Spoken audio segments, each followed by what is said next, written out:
Si je vous propose une stratégie baissière qui fonctionne dans plus de 90% des cas, vous prenez? Oui, moi aussi. C'est ce qu'on va voir dans la vidéo qui arrive. Salut, c'est Trado, content de vous retrouver pour la mise à jour de l'analyse technique du CAC 40 avec une belle séance de baisse, une fois n'est pas coutume. Alors c'est là qu'il est très important de ne pas céder à la panique. On l'a dit, on l'a répété, on l'a préparé, tous les analystes techniques un petit peu expérimentés le savent. Lorsque ça baisse comme ça, il ne faut pas oublier de contextualiser. Et la tendance, elle est toujours haussière. Pourquoi elle est toujours haussière?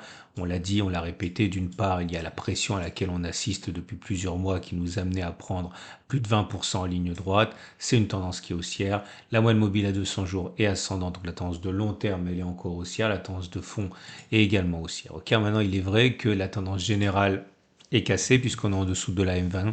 Donc, mais la M20 monte encore, donc la tendance générale est simplement neutre.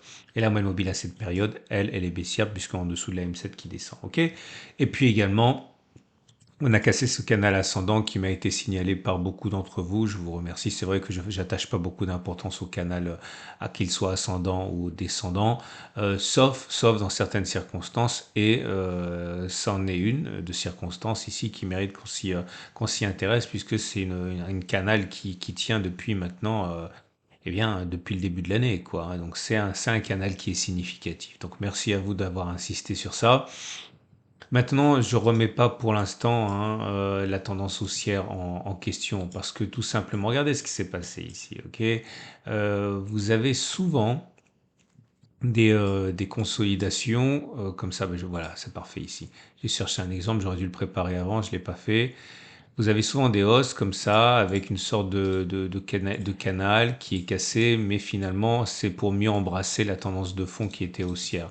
Et ça arrive assez souvent ce genre de choses. Et pendant que on va dire les traders les moins expérimentés cherchent des trades baissiers en pensant que la tendance haussière est morte et enterrée, les traders un petit peu plus expérimentés attendent patiemment que les cours arrivent dans leur épuisette. Et moi, mon épuisette, je l'ai dit, l'appareil, c'est important, c'est pour ça que je me répète beaucoup, c'est pour formater votre cerveau si vous débutez à l'importance d'avoir une stratégie. Et moi, j'ai dit depuis le début que ce que je voulais, c'était ça.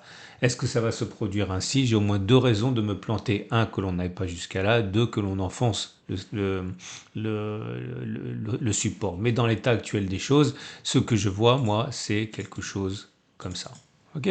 Alors, ça ne veut pas dire pour autant qu'il faille le prendre, ce trade. Il faudra le prendre si vous avez un ratio gain-risque qui est intéressant et pour les plus prudents, si vous avez un signal qui se déclenche. Mais en tout cas, vaut mieux un plan à l'avance pour ne pas se laisser emporter par ces émotions au moment où les choses se produisent en temps réel. Parce que ce gap-là qui a été créé, il est significatif. Quand il se passe quelque chose avec un gap, ça donne de l'importance à ce qui s'est passé. Et là, en l'occurrence, c'est important. Maintenant, vous avez un pin bar ici. Ça, c'est un pin bar. On a suffisamment parlé. C'est haussier. Vous avez un pin bar haussier qui est là, un pin bar haussier qui est là. Un pin bar, je vous rappelle, c'est une bougie avec le corps qui est en haut. J'ai déjà expliqué. Ça, c'est un pin bar. Il y a une hausse derrière, pin bar avec hausse derrière. Donc voilà, tout ça me fait penser à la possibilité d'un rebond technique. Question de venir combler au moins partiellement le gap avant de repartir de l'avant. Et ça serait intéressant justement, et je vous renvoie à la vidéo précédente que j'ai intitulée Le tour de magie en trading. Et là, vous voyez, même si aller chercher le support en bas, c'est pas intéressant en termes de ratio gain-risque, parce que ça voudrait dire aller chercher 1% avec un stop de protection large à 2,5, ça fait un ratio gain-risque de 0,4. Si on attend un petit peu et qu'on rentre ici, là, le ratio gain-risque, par magie, il devient beaucoup plus intéressant, supérieur à 1. OK? Et a fortiori, si on remonte plus haut. En tout cas, également, ça m'amène à penser que regardez Thrill and Break, alors ça, je n'en ai pas parlé. Je vais vous dire pourquoi je n'en ai pas parlé la dernière fois. C'est parce que j'avais vu qu'on en avait eu un sur le SP500 également, et que les trois derniers sur le SP500 avaient été contrecarrés et n'avaient rien donné. Donc, je ne vais pas trop vous emmener dans cette direction, mais là, vous avez bien finalement vos deux bougies de Thrill and Break. Donc là, ça s'est passé de manière statistiquement classique. Alors vous allez dire, ouais, c'est dommage de ne pas l'avoir pris, mais vous savez très bien pourquoi je ne l'ai pas pris, hein. Non, mais par contre, ce qui est intéressant, c'est que là, vous avez un signal qui vient de se produire au niveau de l'Haroun. Alors, l'Haroun, moi j'aime bien l'Haroun. Alors, c'était très branchouille il y a un moment. L'Haroun s'est tombé en désuétude pour des raisons un petit peu injustes, j'ai envie de dire, parce qu'il n'a pas du tout démérité, l'Haroun. Et l'idée, c'est simple, c'est quand le rouge passe au-dessus du bleu, il faut vendre. Et quand le bleu passe au-dessus du rouge, il faut acheter. Acheter, vendre. Acheter, vendre. Ouais, c'est pas mal, hein. Après, le problème, c'est les faux signaux. Pas les faux signaux. Ça, ok. Mais l'idée, c'est que si vous arrivez, c'est toujours la même chose, hein, si vous arrivez à prendre tous les signaux, eh bien, les petites portes, les petites pertes sont compensées par les gros gains, comme le gain qu'il y aurait eu à l'achat ici. Ok, donc voilà la stratégie. On va regarder si on peut gagner de l'argent en spéculant à la baisse, ce qui est vraiment pas facile, hein. Si vous avez des habitudes du format, vous le savez, hein, ce qui fonctionne à la hausse fonctionne généralement beaucoup moins à la baisse sur le CAC 40. Mais l'idée, c'est qu'on a ce signal et j'ai regardé deux choses. Est-il plausible que l'on fasse une nouvelle clôture plus bas que la clôture qui a déclenché le signal vendredi? Et peut-il envisager qu'on fasse au moins une fois la distance au stop de protection qui est mis au-dessus des plus hauts du cycle haussier de la Rhône, c'est-à-dire en clôture, j'ai bien dit en clôture, au-dessus de 2,5, visé 2,5, ça serait pas mal, ça en particulier si on laisse remonter un petit peu et qu'on attaque derrière la baisse, ok? Et là, non, je vais prendre un qui a bien fonctionné. Voilà, là, vous avez une série de 2 pouces verts. Pourquoi? Parce que le signal a été donné sur cette bougie-ci, là. Le stop de protection est au-dessus des plus hauts en clôture du cycle haussier du vortex. Le plus haut, il est là. Ok. Est-ce qu'on a fait au moins une clôture avant d'aller clôturer au-dessus de cette bougie à 3,07? Oui, on en a fait plein. Est-ce qu'on a fait au moins 3,07 vers le bas? Oui, on a fait même beaucoup mieux. C'est pour ça que vous avez 2 pouces verts. Là aussi, là, vous avez un double échec. Pourquoi? Parce que si elle a été donnée sur cette bougie-ci, si on met un stop de protection en clôture au-dessus des plus hauts du cycle haussier de la Rhône, c'est ça. Et vous voyez, on n'a pas réussi à clôturer plus bas que la bougie de signal. On a même été déclenché à clôturer au-dessus du stop de protection, donc 2 pouces rouges. Ok.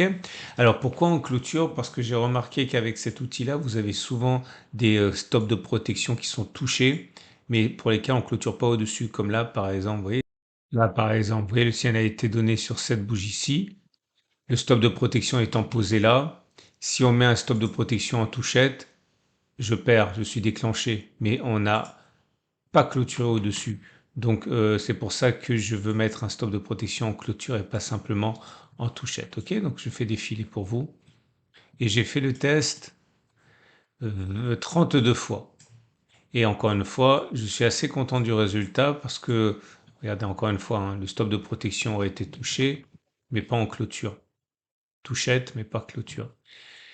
Et au bout de 32 fois, voilà la conclusion. Peut-on envisager que suite au signal que l'on a eu ce vendredi, on clôture plus bas que 8061 avant que de clôturer au-dessus de 8252? La réponse est oui.